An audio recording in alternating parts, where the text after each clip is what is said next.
This conference will now be recorded. One nation, under God, indivisible, with liberty and justice for all. Good morning. The Mitchell County Board of Supervisors meeting. We're at Mitchell County Courthouse. The meeting is available online also by GoToMeeting. There's an agenda in front of us. Rich has something going on in Worth County at 10 o'clock, so I'd like to move him up before the county attorney general discussion. Any other comments about the agenda from anybody? Otherwise, I'll accept the motion to approve it with that change. Make a motion to approve that. Arthur makes a motion. Is there a second? I'll second. Brian seconds. Any further discussion? Hearing none. All in favor say aye. Aye. Opposed? Motion carries. Approved minutes of the June 27th meeting. Any corrections need to be made? I'll accept the motion if not. Make a motion to approve the June 27th meeting. Henderson makes a motion. Is there a second? Second. Harto seconds. Any further discussion? Hearing none. Roll call, Jim. Aye. Sydney. Aye. Mike. Aye. Mark. Aye. Aye. Aye. County engineer update. Morning. Good morning. Real brief on paving. On a couple projects, the contractor moved in last week for closing the bridge. Obviously, we've seen that. Paving is going to accelerate a little bit more. They were going to come into Mitchell County today and pave, but they didn't finish up last week in Worth County. So when they get finished up in Worth County today, if they do it today, they may swing on over and start paving in Mitchell County today on Balsam Avenue. So just an update there. That stuff did dry out, okay? Apparently they've gotten their moistures and and our road had a little bit more oil in it, so they didn't use near as much of the oil as they thought, so that's a good thing. But All right. the biggest thing we've got to talk about this morning is 2080 agreement, Stacy, 2080 agreement. I emailed you guys a copy of it so you can kind of look at it, and I don't know if you guys have any questions, but I guess my intent was to maybe discuss it with the board here today, and then we can, if you got any questions on it, we can kind of discuss that, but I can take it to the city of Stacyville for their meeting. I think it's next Monday, and maybe have them make comments on it too. Just try to accelerate this agreement to get it approved between both entities for the grant submission in August. So I don't know if you guys had a chance to look at it. I had a couple of questions, obviously, and I don't know, Aaron, if you had a chance to look at it at all or not either, but obviously the project, I don't know how they're gonna to name these projects. I might have to just reword that.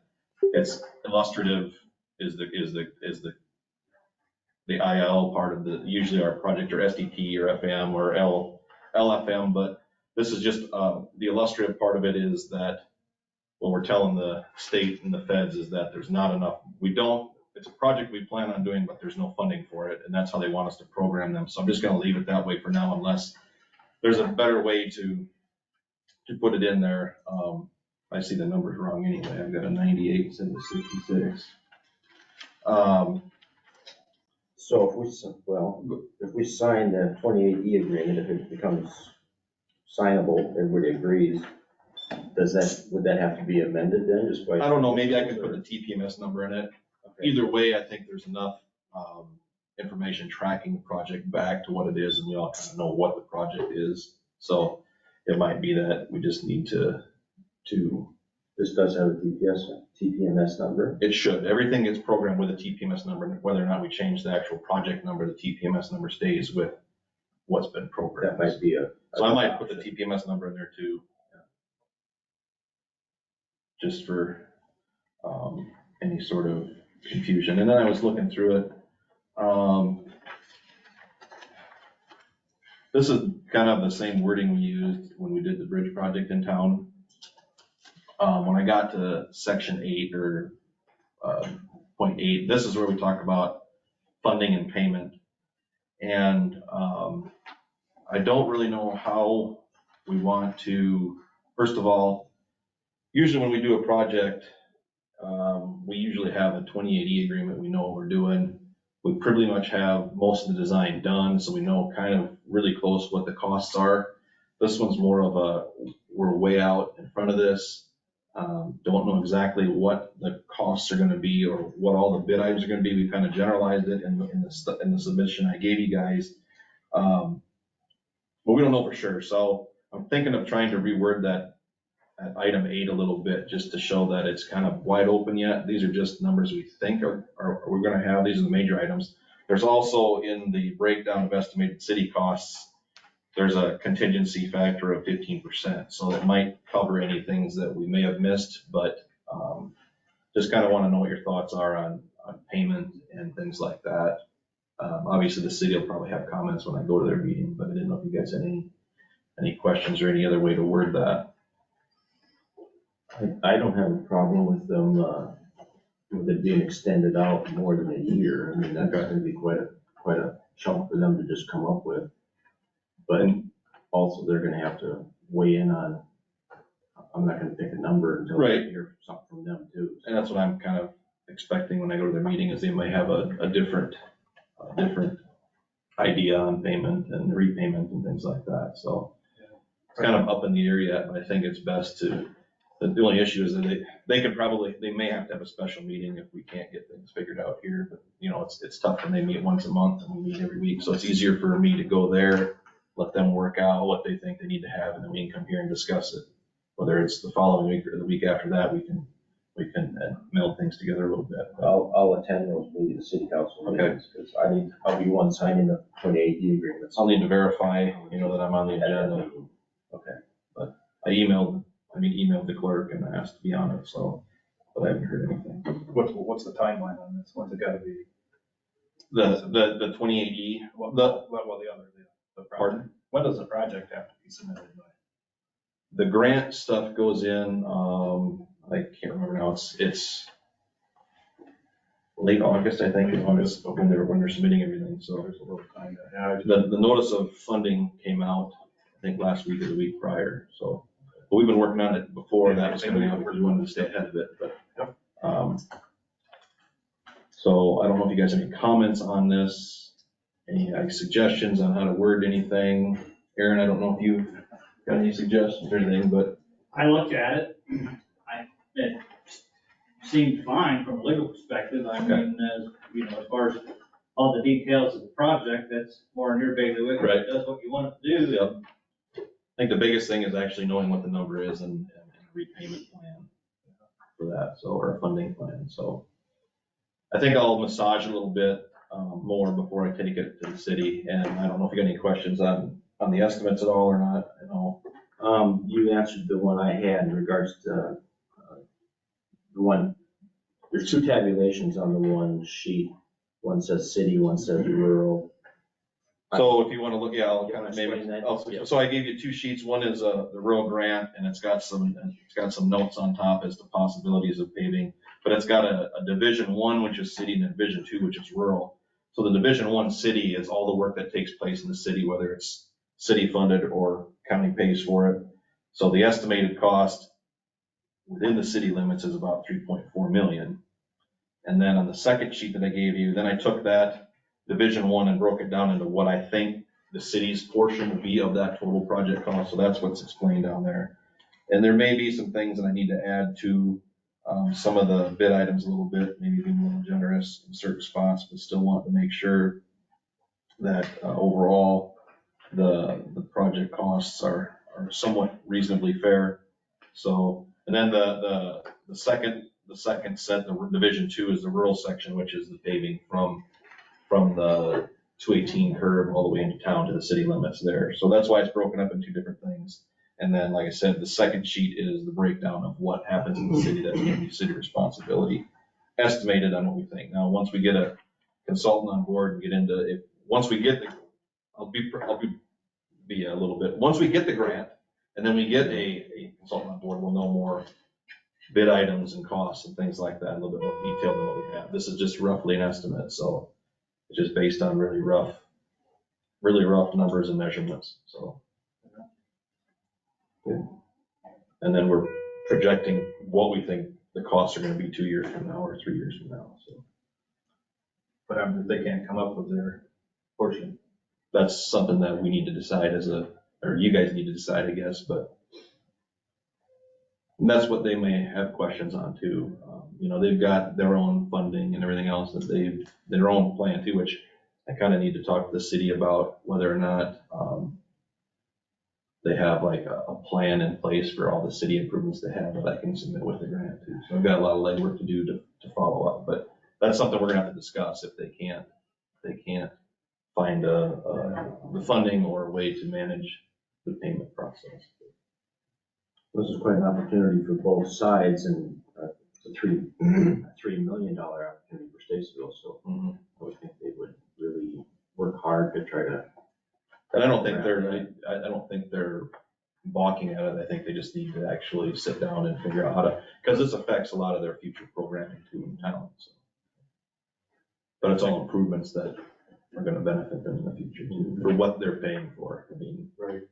I think it's a good. when you think about what their actual costs are gonna be, they're gonna be curb and gutter if we have to remove it, and then any sidewalk and driveways is the essential portion of what they're paying for. All the stuff that's their responsibility anyway, so.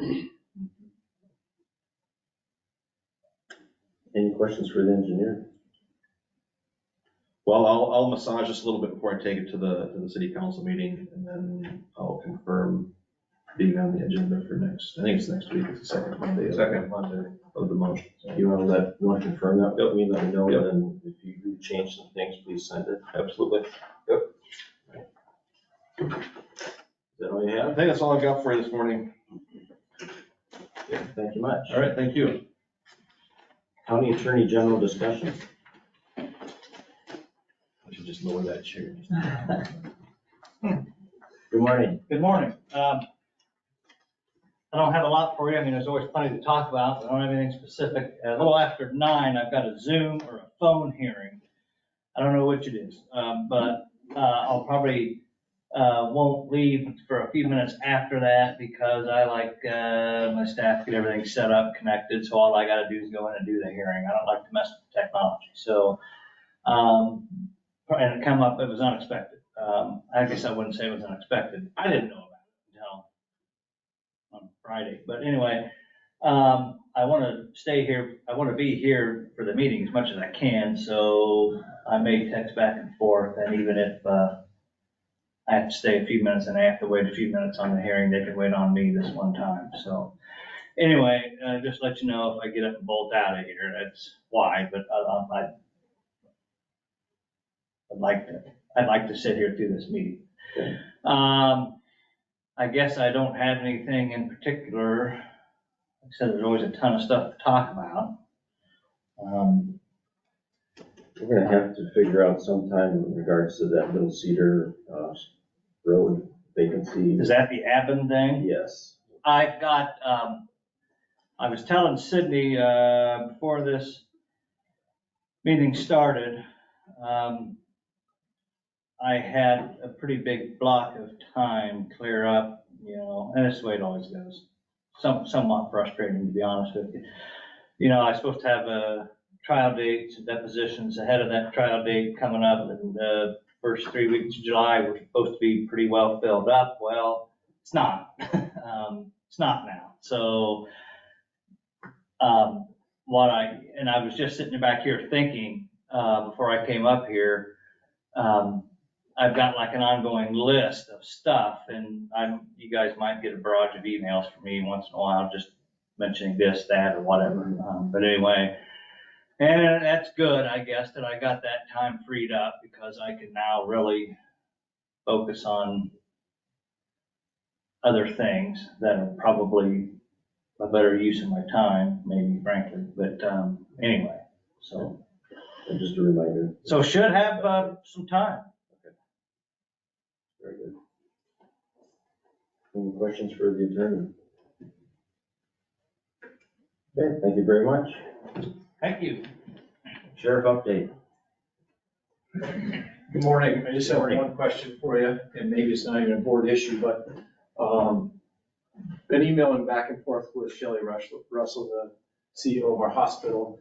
The problem arises when we go to events where there's a deceased individual and we can't get a funeral home there in a timely manner. And she was wondering if there's other options, if Schroeder's is contracted to the county to provide that service to us. And if so, can we contract with an additional service so that our EMS folks and our law enforcement folks aren't waiting an hour or 2 hours for someone to come to the scene to take control of the deceased. So is that a board issue? I'm not sure. There was a meeting at one time in regards to that same problem, and then, one of the EMTs, I won't mention the name, he proposed as far as, can't they take possession of the body and bring it back to the funeral home? Is that, They can. Well, I mean. apparently they cannot, because part of the reason is EMS service has to stay there until the funeral director gets there. Okay. And in many cases, the condition of the body is such that they wouldn't be able to do that. All right. We'll have to, does anybody know that answer?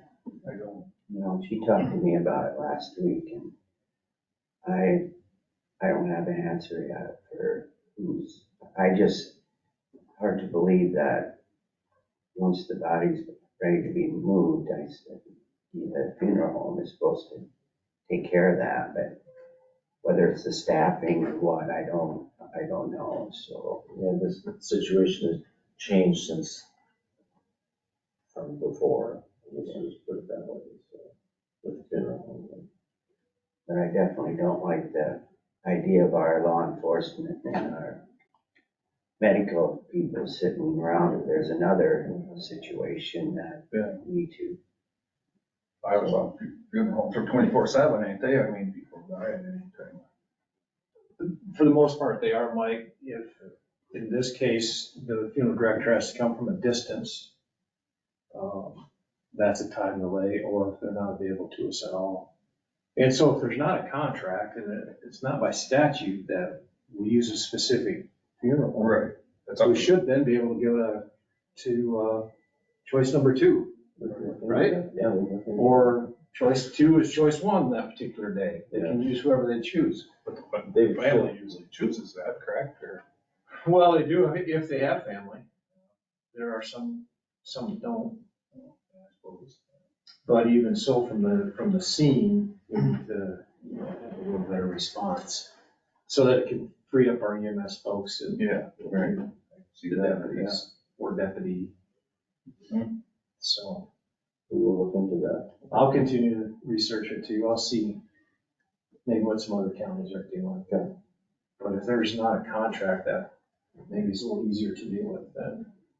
So that's all I have unless you have questions for me. Any questions for the sheriff?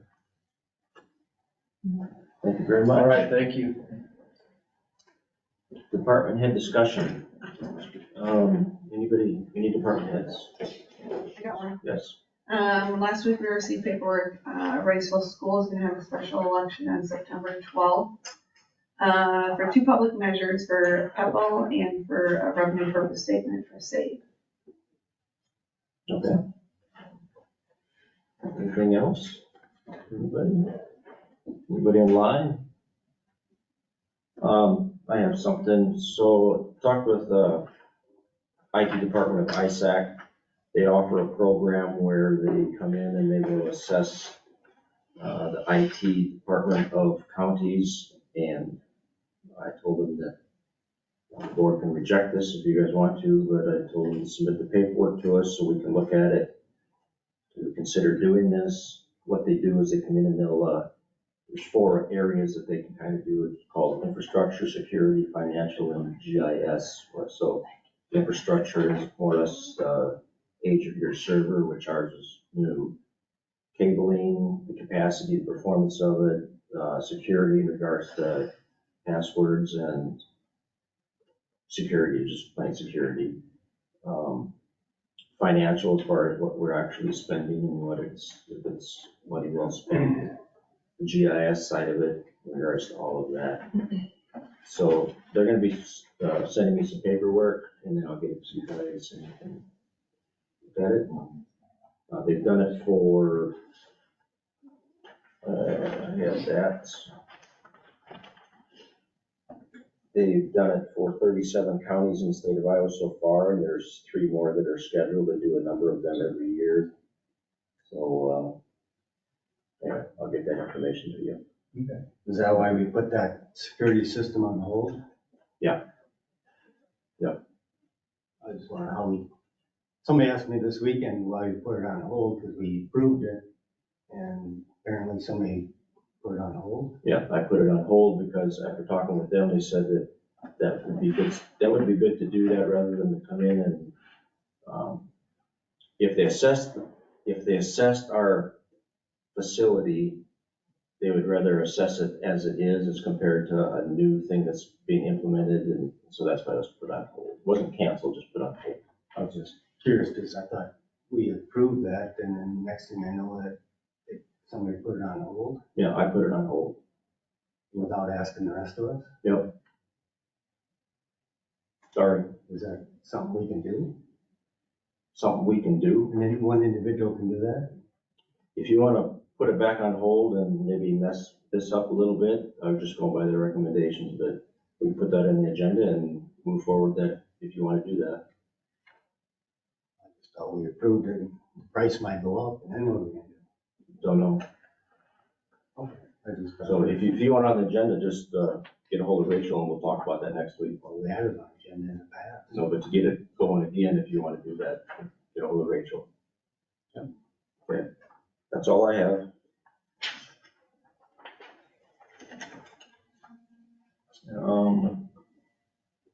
Review and discuss 28E agreement between Mitchell County and the city of Statesville. That was Rich, that encompassed that. Appoint conservation board member. Mike, do you want to speak to that a little bit too, or? Yeah, Did you receive any applications yourself? I guess that's where I'm going. I have 2 of them, and I didn't know how many we had. everything I had, I turned over Okay. to you, so All right. what came in, basically, we have an opening. Every year we always do have an opening, so Bridget Chatfield was our board member. Her term expired as of June 30th. We have a board meeting next week, so we'd like to have someone appointed.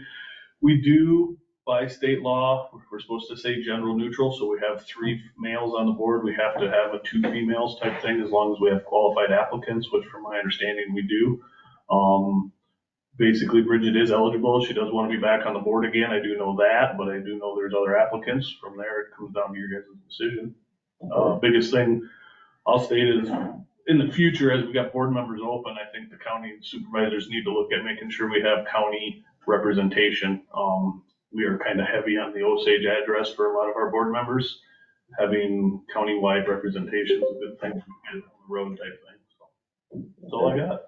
The 2 that I had, I sent to the board yesterday, so you saw those. And I haven't seen anything else in regards to any other ones. The other one is Samantha Teets. So those are the 2 that I'm aware of. Yeah, I see that, I seen it this morning, I mean, pretty short notice, but, I mean, they fill out their application back in December, the way it is. Mhm. I mean, they have referral references and stuff, but you can't check any references when you get it the day of.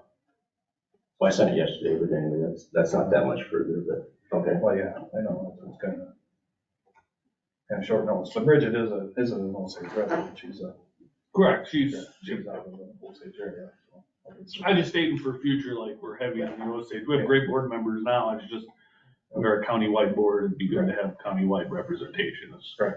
I'm not stating for this, I'm just stating in the future, if we're looking for board members. Well,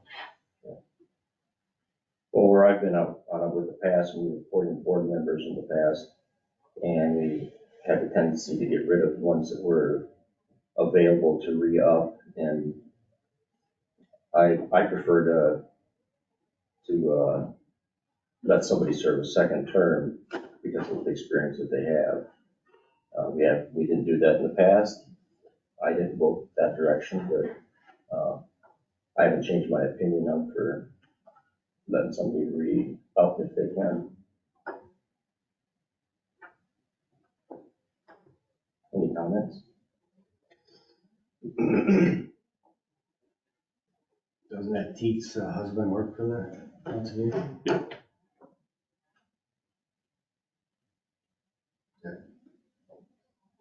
Doable or conflict of interest, or how would that work? It could be a conflict of interest, correct?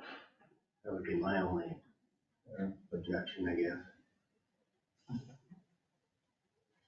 They're both very good candidates, and I guess I've been in the past willing to let somebody else or somebody serve a second term, and so I would actually make a motion to put Bridget back on. I'll second that.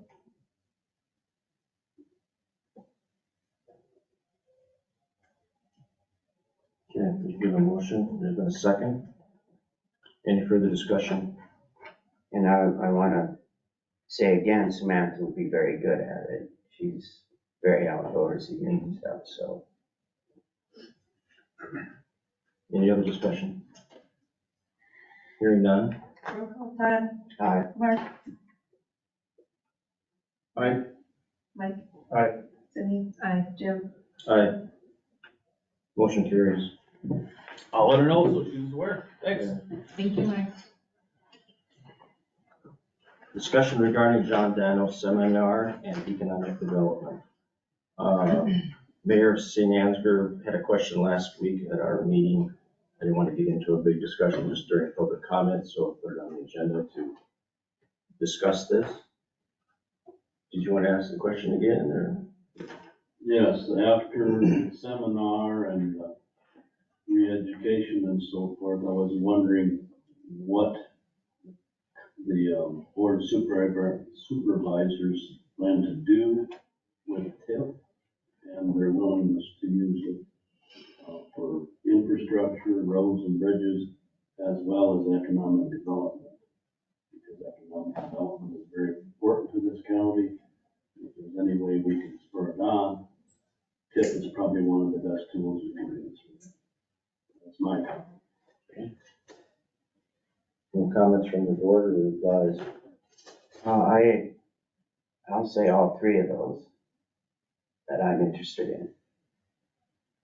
Infrastructure, economic development, and roads and bridges. Absolutely. Any other comments?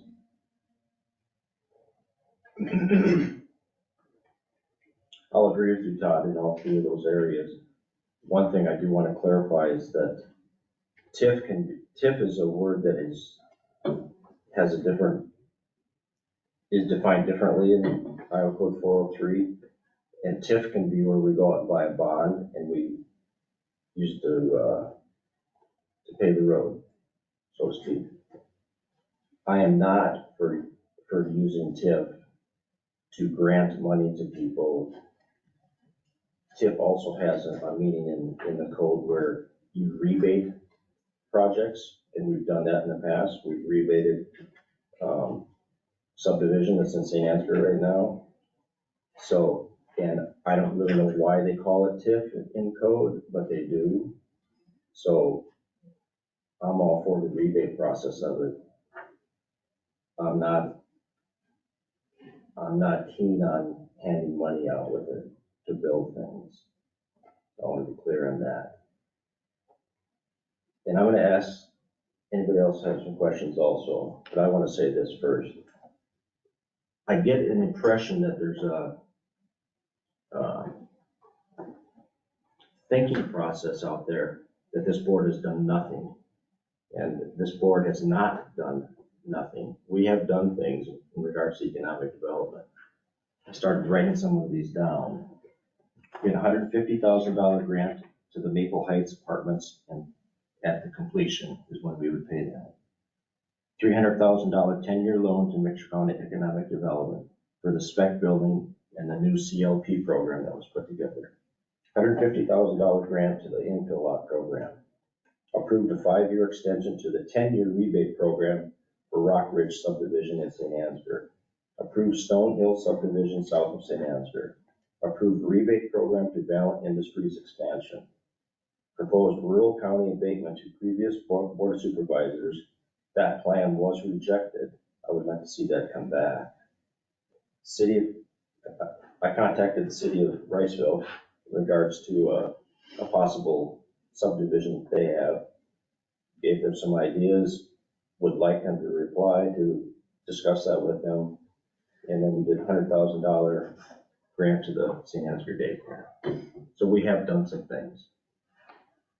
I just wanted to say that. Any other questions from anybody? Yes. Jim, the Osage Development Corporation developed a resolution that I'd just like to put forth, if that's okay.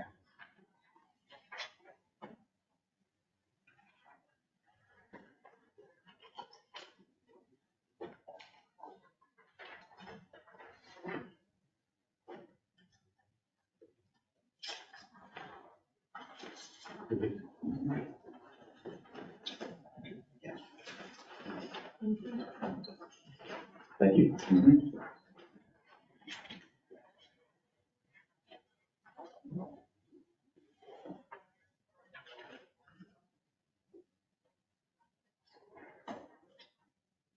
That was enacted at a meeting June 20th of this year and unanimously signed by all 9 members of the Board of Directors of the Osage Development Corporation.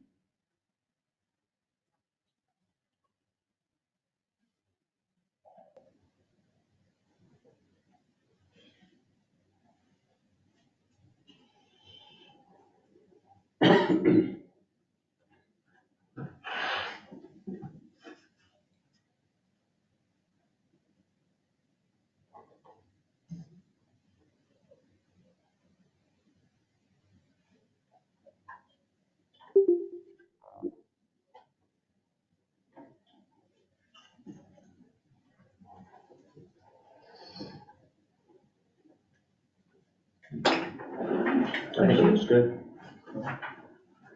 I just want to say, I agree with Jim that we have done a lot of things. I don't know where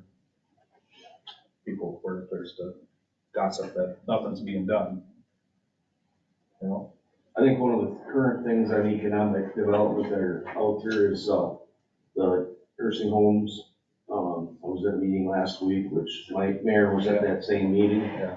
I believe that, there's a county-wide issue with rest homes financially. Riceville's not far behind, probably what Statesville might be faced with.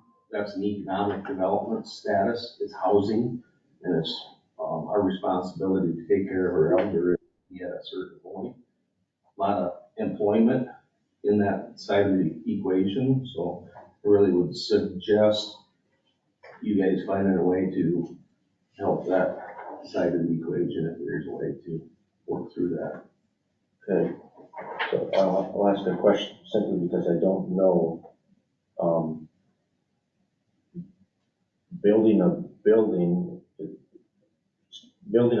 is not going to bring senior people to the building. Staffing the facility probably help. I'm not sure what the problem is with the nursing homes. I guess I'll just start it that way. It's low census. Low census. Yeah, low census. They were at 13 for a long time. They're at 19 now. They need 25 to break even. That don't include any breakdowns, updates, anything. So they're struggling, along with the rest of the nursing homes in the county are struggling too. So It's just That's tenants and each one of them. yeah, correct. So with that answer, then how does economic development get more people to come into the building? That's what I don't I don't know. They've been trying a lot of things. Market your county and help your rest homes market to draw out of Minnesota.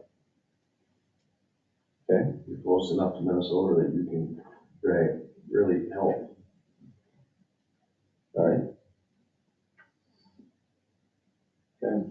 But also there's federal government's got a program, if you punch in Justice for 40, they've got all kinds of programs for incentive for housing and infrastructure and all kinds of stuff. So maybe people will look for on the federal level rather than just the county.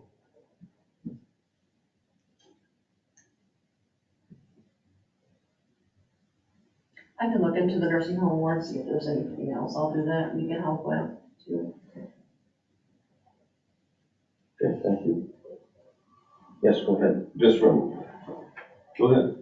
From St. Ansgar Economic Development standpoint, I kind of read through the Osage language, and that looks, so we definitely agree with most of those points.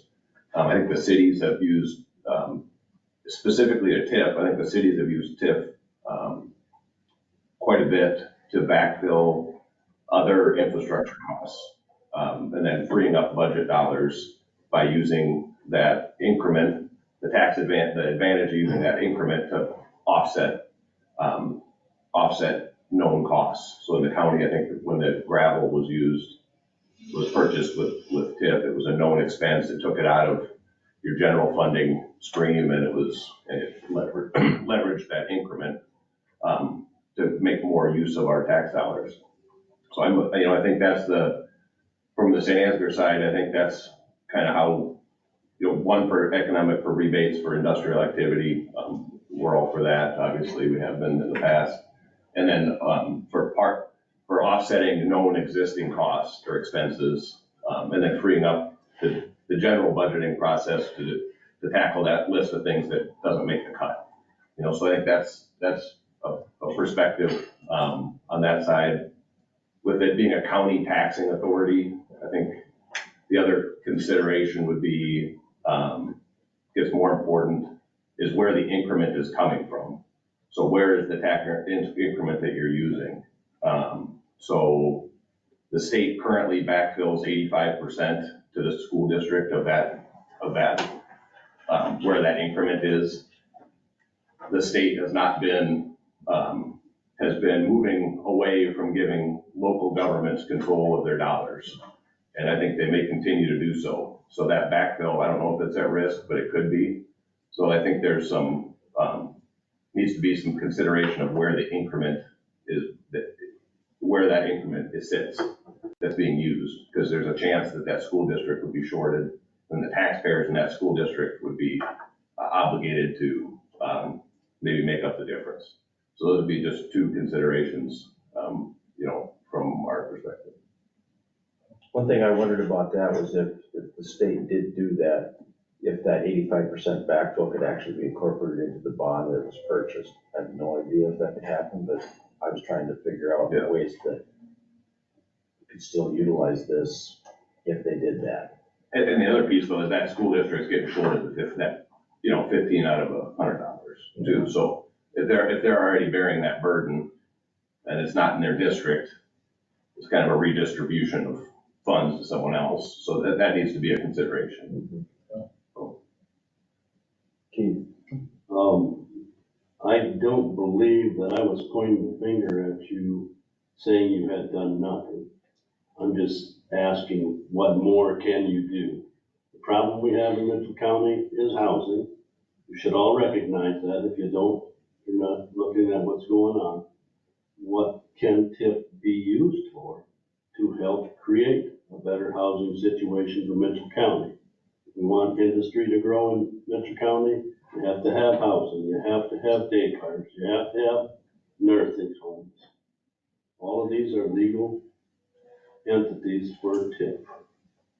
That's all I'm asking. Is there any other possibility that this group could use to help spur on development of housing in Mitchell County, along with your roads and bridges and other infrastructure?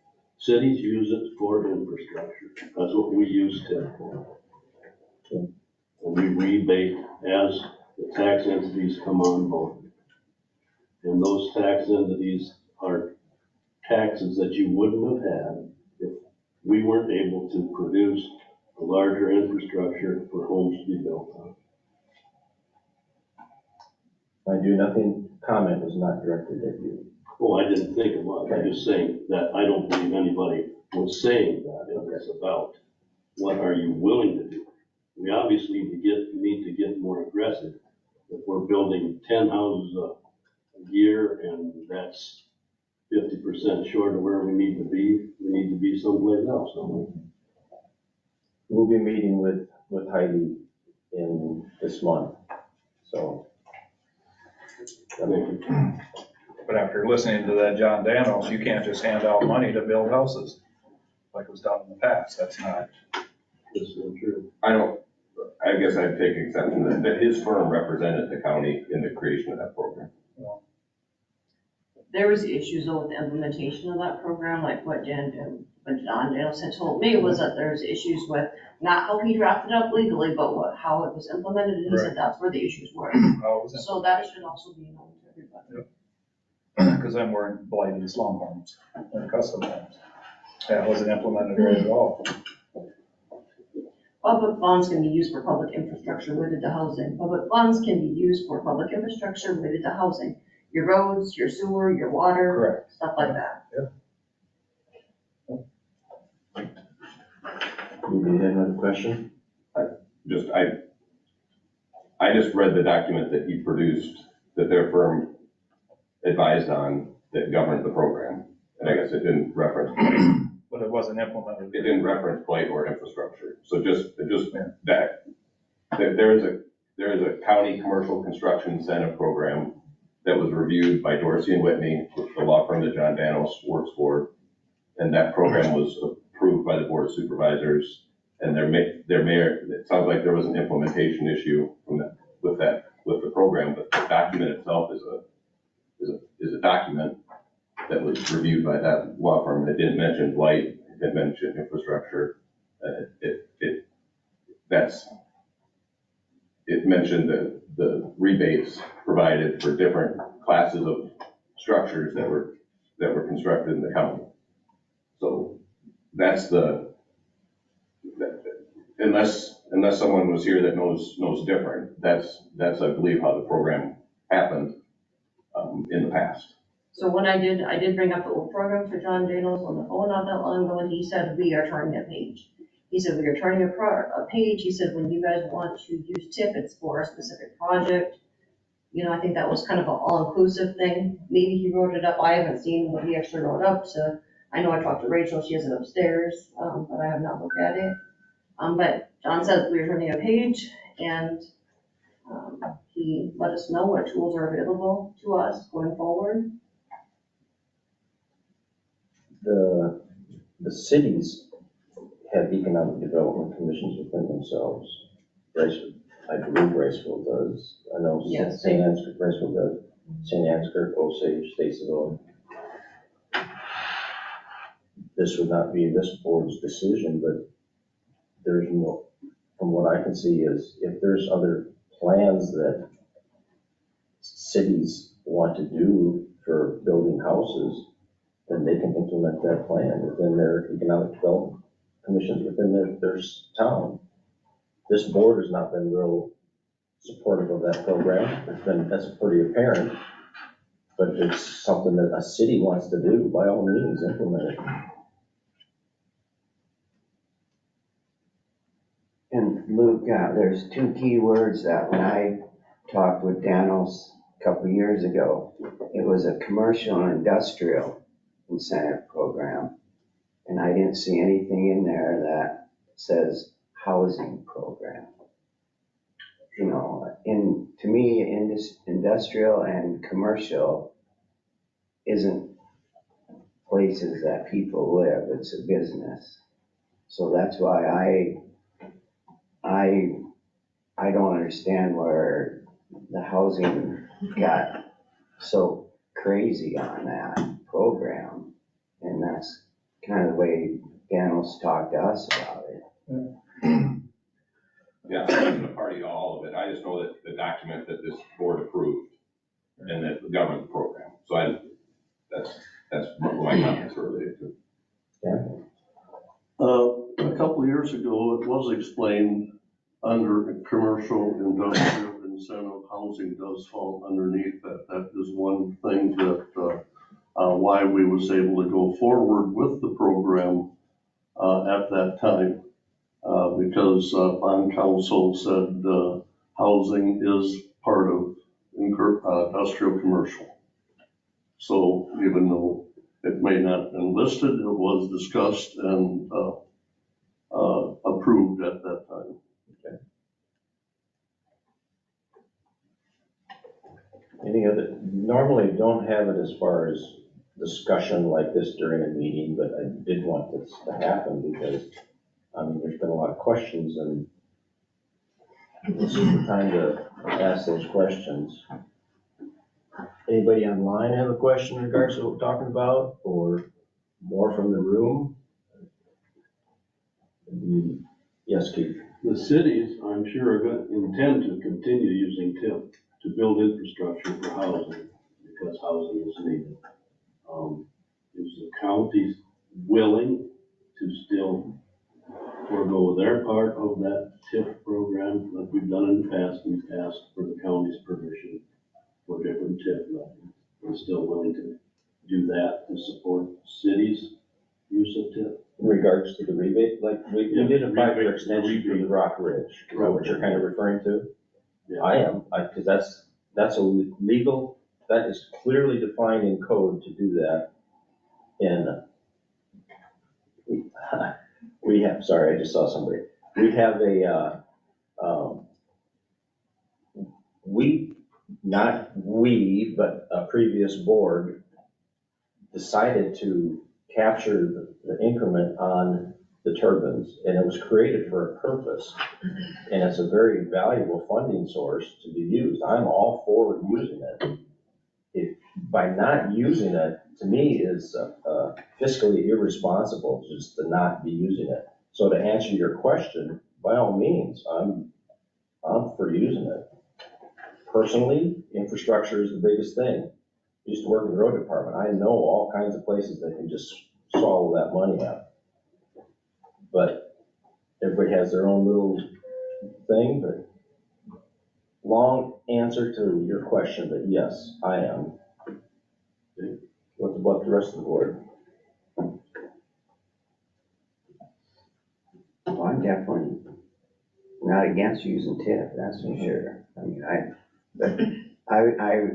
I've always said that I want it for the betterment of the Mitchell County taxpayers. And that's everybody. So I would rather see it spent where it's the majority of the Mitchell County taxpayers are benefiting from it.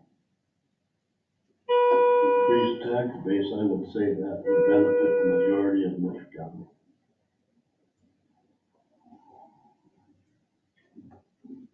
Any other comments from the board or the public? Is there any plans to implement something as a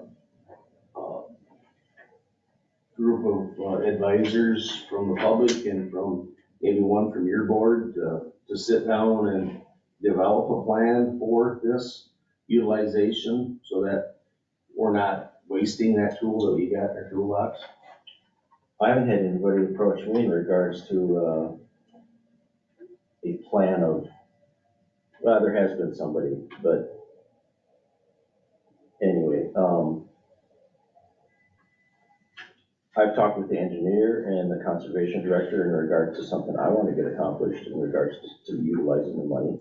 Personally, I haven't brought it forward to the board yet because they need to come up with their side of the plan. I can't create those projects. I know what I think needs to be done, but they need to actually do the work on that. But if you take your economic development director, you take your economic development people from each town that you talk about, and you take one of you people and put them at a table and have a round table discussion on it. Doing this, what you're doing today is moving nowhere forward, okay? I'm not saying you haven't done nothing, but you're not moving yourself forward any at all. And so in order to do that, you need to pull together and look at it and say, John and Daniel's group isn't stupid. We do have a TIF that is valuable to this county and its taxpayers. Let's figure out how to help each other move forward. Jenny, do you want to? So I mean, I think the purpose of that training was to hopefully generate some new projects and stuff. So maybe I have had people approach me about different subdivisions and that sort of thing.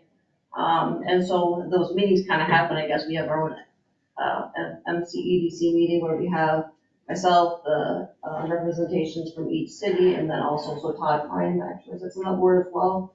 And so I've had some conversations. I mean, they're very early though. I know that I've been working on abatements too. I know it got voted down previously, but the rural abatements, the cities have them obviously. And so I've just been working with to see if they kind of make sense with how the schools aren't gonna be, how they're gonna be exempt from the legislative changes. I've just been working on figuring out if it makes sense. You know, if somebody gets an incentive of $500 over 5 years, is it worth it? I don't know. And so I've just been working on that, so I think I've been working on some things. But my goal is to keep moving things forward with, I mean, especially related to housing, because I hear it every day. Every day that I work, I hear about housing and the housing issues and, So Jenny, would you say your answer was yes to that question simply because your Economic Development Commission is representatives of people from around the county, and there's a board member on that? So you already got that going on. Yeah. right, those people, right. to answer that, those people need to bring something to the table as far as this is what we'd like to do. Correct? Or no, or? I would say yes. Okay. In regards to the abatement thing, what you're talking about, the legislature changed that. It starts next year that you can't take away the school side of the abatement process out of the abatement. They changed it. And so that's what she's referring to, is it even actually something that's gonna be money beneficial to implement the program? Because their portion is 45%. Yes. So it would be 45% less of whatever it looked like before. Why they've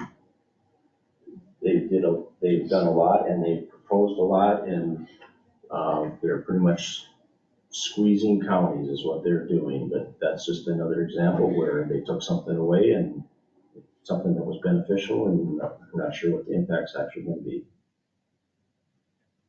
Any other comments from anybody? Stan? I did have 60-some documents, letters of support in favor of using TIF for housing. And that was throughout the community, throughout the county, I should say, of influential people. Right now, one of the supervisors has my 60-some copies of that document, but I had one person say no on signing it. It wasn't because they were against TIF housing. They were against a certain individual receiving benefits on the commercial industrial side of the program years ago. And so basically there's great support for housing because it also helps the school districts. When you have more housing, you bring people in from outside of the county, which brings in more money if they have children in school.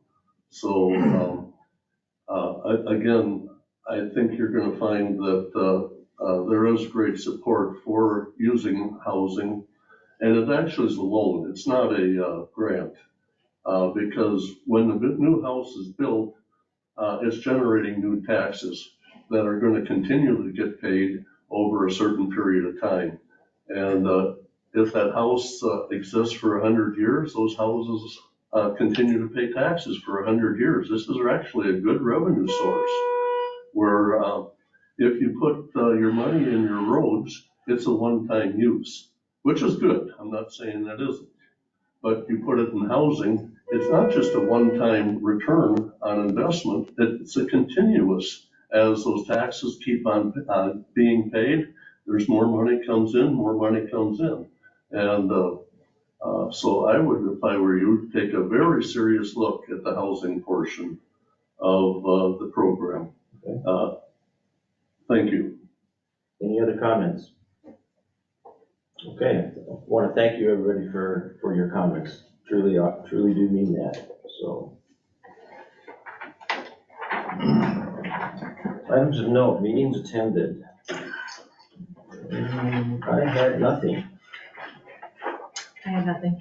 So I had a substance abuse coalition board meeting and talked about marketing, growth and retention, which there's not many people coming to the meetings anymore. They used to have a room full when they had to go right to public health meeting building, I guess, before COVID. Now they don't hardly get anybody, but, so they're trying to get some more community involvement in that group, that coalition board.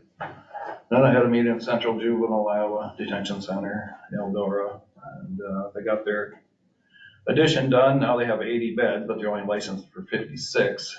But this way they can divide the inmates up more. So they have, if an inmate punches somebody or whatever, they can only lock them up for an hour, and then they gotta let them back out in the day room. Well, this way they have 8 separate day rooms, so they have more control. There's like first degree murder people in there that can't go to prison because they're underage, so they have to be in there. Well, they get to fight 3-4 times a day. Now, last year, they've called law enforcement 56 times when they had like a riot outbreak. And law enforcement can use tasers, mace, whatever, but pepper spray, but the people that work there cannot. And they only have 5 staff for every one, or 5 residents for 1 staff. So you got 5 guys hanging on you, you gotta call in outside help. So anyway, so things are going there better now that they got that open, and their budget and everything is good. For the year, they're way ahead on, they're full most of the time, so that's a problem. In the county, or in the state, there's not enough juvenile detention beds for people, so that's a bad thing, but it is what it is, so. Anyway. At a county social service meeting at Hampton, they went from, we're in 12 county group, and they went from 12 down to 6 voting members from the state. Last legislature, they made us go down to 6, so everybody still gets represented, it's just there's only 6 voting people. More local control taken away by the state. I had none, but I think we were all invited to hop on a Zoom.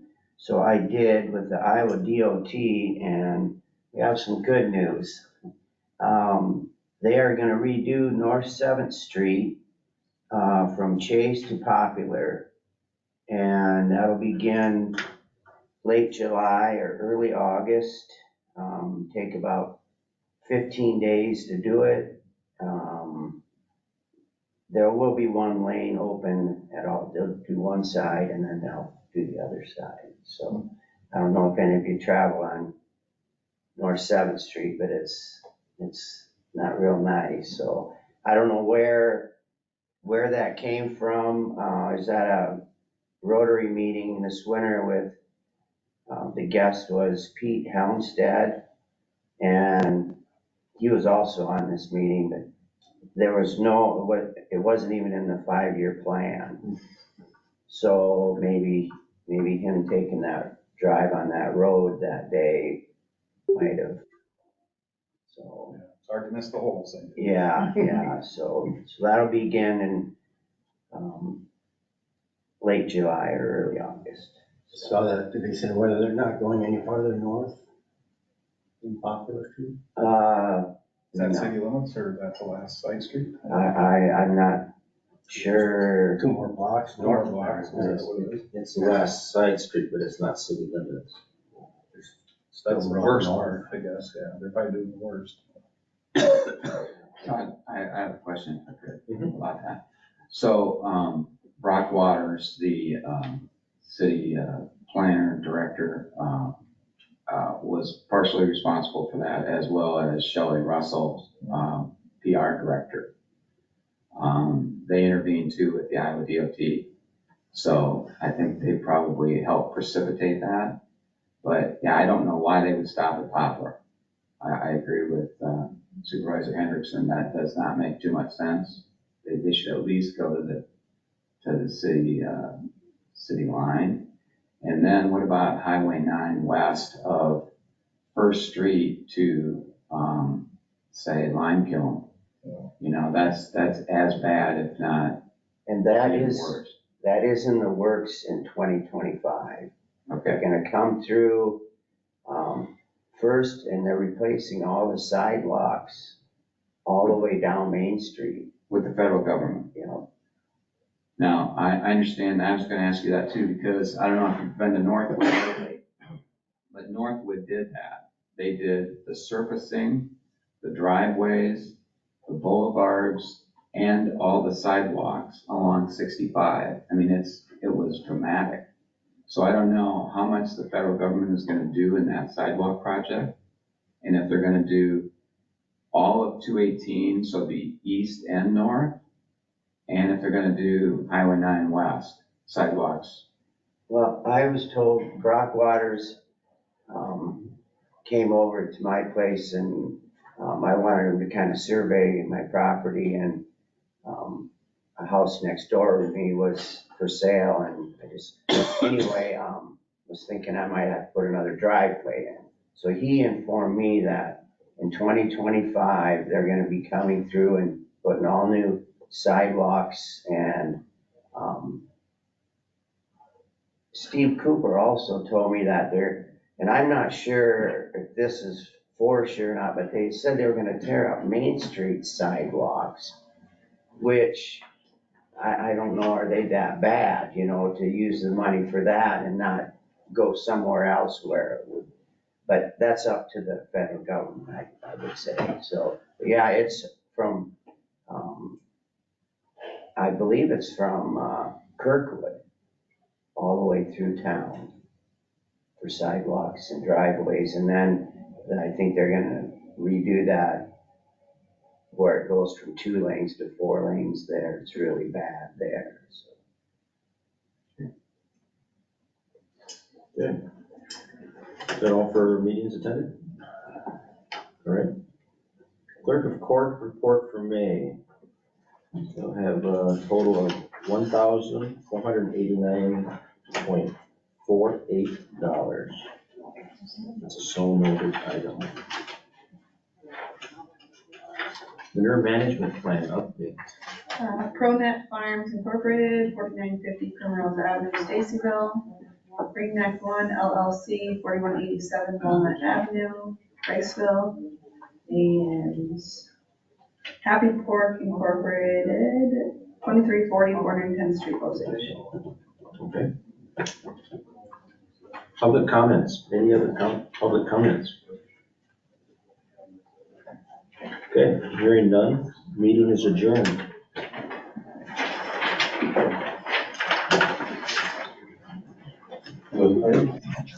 That's adjourned.